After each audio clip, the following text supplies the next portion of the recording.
رضیہ سلطان چغا اور پگڑی پہننے والی جنوبی ایشیا کی پہلی مسلمان خاتون حکمران تھی۔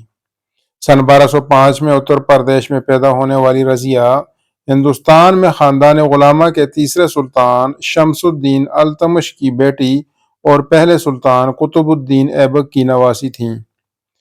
رضیہ نے عربی، فارسی اور ترکی زبانوں میں علوم تو سیکھے ہی مگر لڑائی میں بھی مہارت حاصل کی۔ رضیہ کے والد التمش انہیں امور مملکت چلانے کے گر سکھاتے اور مشورے بھی لیتے۔ اپنے آخری دنوں میں التمش اپنی جانشینی کے سوال کو لے کر کافی فکر مند تھے، کیونکہ التمش کے سب سے بڑے بیٹے ناصر الدین محمود، جو اپنے والد کے نمائندہ کے طور پر بنگال پر حکومت کر رہا تھا، 1229 میں انتقال کر گیا تھا۔ مورخ منہاج السراج کے مطابق التمش کو اندازہ تھا کہ ان کے بیٹے عیش و عشرت میں ہیں، چنانچہ انہوں نے امور مملکت کی ذمہ داری رضیہ کے حوالے کرنے کا فیصلہ کیا۔ 1231 میں گوالیار کی مہم پر روانہ ہوتے ہوئے التمش نے اپنی بیٹی رضیہ کو دلی کا انتظام سونپا تھا۔ مورخ کے نظامی لکھتے ہیں کہ رضیہ نے یہ ذمہ داری اتنی اچھے طریقے سے نبھائی کہ دلی واپس آنے پر التمش نے انہیں اپنا جانشین نامزد کر دیا۔ جب عمرا نے اس فیصلے پر سوال اٹھایا کہ التمش کے وارث ان کے بیٹے ہیں، تو التمش نے انہیں جواب دیا کہ رضیہ ان کے بیٹوں سے زیادہ قابل ہے۔ اپنی حکومت کے آخری دنوں میں التمش نے چاندی کے سکوں پر رضیہ کا نام بھی شامل کیا۔ التمش کی وفات کے بعد ترک امیروں کو بادشاہ کی وصیت پسند نہ آئی کہ سلطنت کی ملکہ ایک عورت ہو۔ ترکان چہلگانی کے نام سے قائم تقریباً 40 امراء کی کمیٹی رضیہ کی حکمرانی کے حق میں نہیں تھی۔ قاعدے کے مطابق بادشاہت کے لیے ان کی تائید بھی ضروری تھی۔ رضیہ کی اپنی سوتیلی ماں ترکان خاتون بھی اس کے خلاف تھی۔ وہ اپنے بیٹے اور رضیہ کے سوتیلے بھائی رکن الدین فیروز کو ولی عہد دیکھنا چاہتی تھی۔ رضیہ نے امراء کے مشورے سے امن کی خاطر اپنے بھائی رکن الدین سے وفاداری کا عہد کر لیا۔ نتیجتاً 1236 میں رکن الدین سلطان بن گیا، لیکن چند ہی مہینوں میں ثابت ہو گیا کہ حکومت چلانا اس کے بس کی بات نہیں۔ ماں بیٹے کی عیاشیوں اور مظالم سے آخر معززین بھی تنگ آ گئے۔ کہ نظامی کے مطابق دونوں ماں بیٹے کا التمش کے بیٹے قطب الدین کو اندھا کرنا اور پھانسی دینا امراء کی بغاوت کا سبب بنا۔ ترکان خاتون نے رضیہ کے قتل کی سازش بھی بنی مگر پکڑی گئی۔ امراء کی کمیٹی نے ماں بیٹے کو ایک ہی روز پھانسی دی اور دہلی کے لوگوں کی حمایت سے آخر کار رضیہ جنوبی ایشیا کی پہلی مسلمان خاتون حکمران بن گئی۔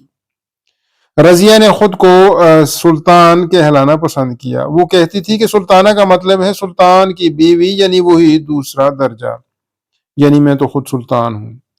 تخت نشینی کے بعد اس نے ڈٹ کر مشکلات کا مقابلہ کیا۔ ایک حد تک رضیہ سلطان کا دور اقتدار کامیاب رہا۔ عوام کے لیے فلاحی کام کیے، بادشاہوں کی طرح قلہ و قبہ پہنا، اپنے نام کے سکے جاری کیے، سلطنت میں امن و امان کے انتظام کو بہتر کیا، تجارت کو فروغ دیا، سڑکیں بنوائیں، درخت لگوائے اور کنویں کھدوائے۔ چونکہ خود پڑھائی کی شوقین تھیں، اس لیے سرکاری کتب خانے اور مدرسے بنوائے۔ وہ اچھی گھڑ سوار ہونے کے ساتھ جنگلی اسلحوں کا استعمال کا ہنر بھی جانتی تھی۔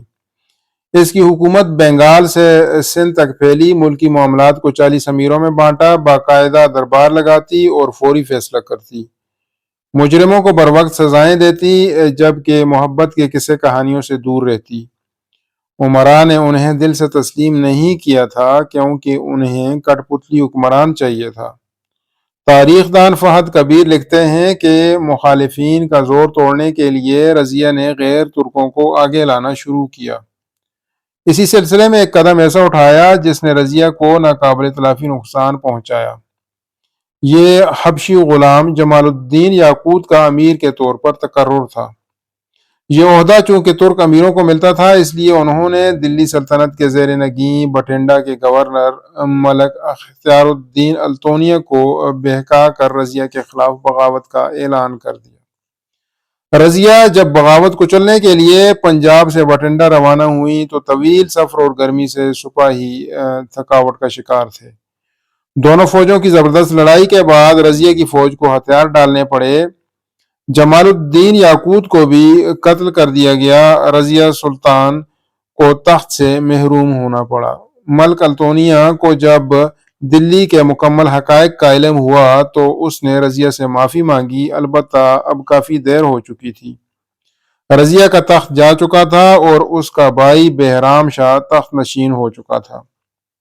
رضیہ نے ملک التونیہ سے شادی کے بعد اسے دہلی کا اقتدار حاصل کرنے پر آمادہ کیا اور لشکر کے ساتھ روانہ ہو گئی۔ 1240 میں انہوں نے دہلی پر حملہ کیا، جہاں انہیں شکست ہوئی اور بہرام شاہ نے انہیں کیتھل بھاگنے پر مجبور کر دیا، جہاں ان کی فوج نے انہیں بے یار و مددگار چھوڑ دیا۔ کہا جاتا ہے کہ اگلے ہی روز کچھ لوگوں نے ان کے قیمتی زیورات کے لالچ میں انہیں قتل کر دیا تھا۔ یوں 1240 اس کی زندگی کا آخری سال ثابت ہوا۔ اس نے محض 35 برس عمر پائی۔ رضیہ کا دور سازشوں سے بھرپور ہے۔ اس کا دور اقتدار 3.5 سال تک محدود رہا۔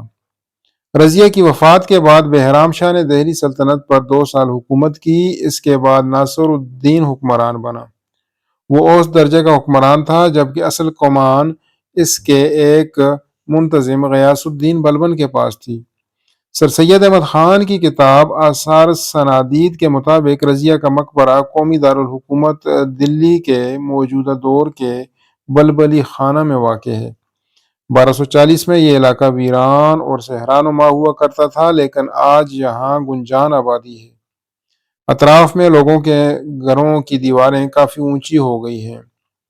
2 قبروں کے اس مقام کو رجی سجی کہا جاتا ہے، گویا ایک قبر رضیہ کی ہے اور دوسری اس کی بہن شازیہ کی۔ رضیہ سلطان تاریخ کا ایک مثبت کردار ہے، جس پر مختلف ادوار میں ناول، کتب، ڈرامے اور فلمیں لکھی جا چکی ہیں۔